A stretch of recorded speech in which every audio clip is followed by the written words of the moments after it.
Hello, I'm Alan B. Densky. I'd like to welcome you to my video series on self-confidence.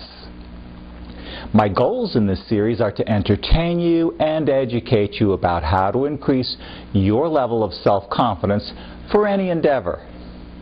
This is Chapter 2. In Chapter 1, we talked about how to increase feelings of self-confidence using systematic desensitization. Today I'll discuss other techniques that you can use to rapidly build confidence. Confident people tend to expect to be successful in their endeavors. If a person who has a long history of success and feelings of self-confidence does fail, they still tend to expect success the next time out anyway. Conversely, when a person who is weak in the self-confidence department fails, they tend to lose any confidence that they do have and begin to expect failure, which can be a self-fulfilling prophecy. Having true self-confidence doesn't mean that you'll be able to do everything. People who have true self-confidence usually have expectations that are realistic. Even when some of their expectations are not met, they continue to be positive and accept themselves. People who lack confidence tend to depend excessively on the approval of others in order to feel good about themselves. They tend to avoid taking risks because they fear failure. They often put themselves down and tend to discount or ignore compliments that they do receive. Does any of this sound like you? But let me digress for a moment. Do you remember the Rubik's Cube that we all had when we were kids? It's a block that has a lot of little, colored blocks or cubes built into it. And you can twist and turn each cube so that each side of the block is either one solid color or it looks like a checkerboard of different colors.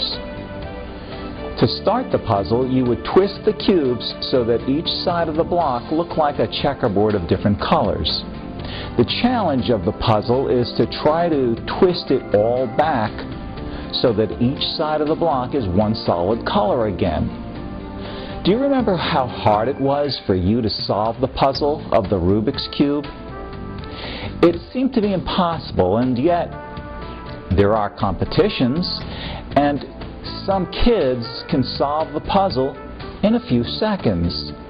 However, now here's the amazing thing. Kids can solve these puzzles, but adults find it almost impossible. Now, why do you think that is? I think it's because kids don't know that it's impossible to solve the puzzle, so they don't have an expectation of failure, and they can solve it. Maybe they don't know it's impossible because they haven't had enough time in their short life to experience much failure. But by the time you are an adult, you have experienced failure at various complex puzzles many times, and so your expectations are very different from those of a child. And since you get what you expect, if you teach yourself to expect failure, then you will most certainly fail. However, if you teach yourself to expect success, then you'll most certainly be successful. Do you want to learn how to start expecting what you want so that you can actually get it? Then you'll want to go back to the first chapter of this video series and practice the mental exercise that I gave you. But this time, you'll need to make a slight addition or modification to that exercise. After you've watched a mental movie of yourself behaving and feeling like you have self-confidence, rewind the movie and get inside of it so that the camera is inside of your head and your eyes are the lenses to the camera. In other words, Instead of seeing yourself, see what you would see from the same point of perspective as actually being there. And you'll want to hear what you would hear and feel what you would feel if you were actually living inside of that movie. Imagine how much better your life will be when you feel confident. You could get the girl or the guy and have the house with the white picket fence. Or how great would you feel if you were able to get a better job and earn more money? Or start a business of your own. Picture what your life will be like when you feel completely confident. In the next chapter, Chapter 3, we'll discuss more aspects of self-confidence and give you more techniques for creating mountains of self-confidence.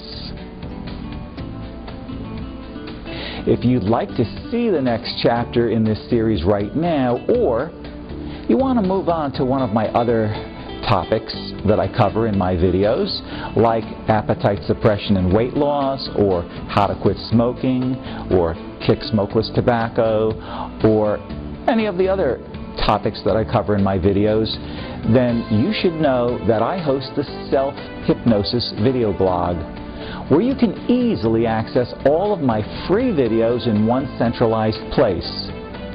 This free library is a work in progress, so new videos are being added all the time. Thanks for watching.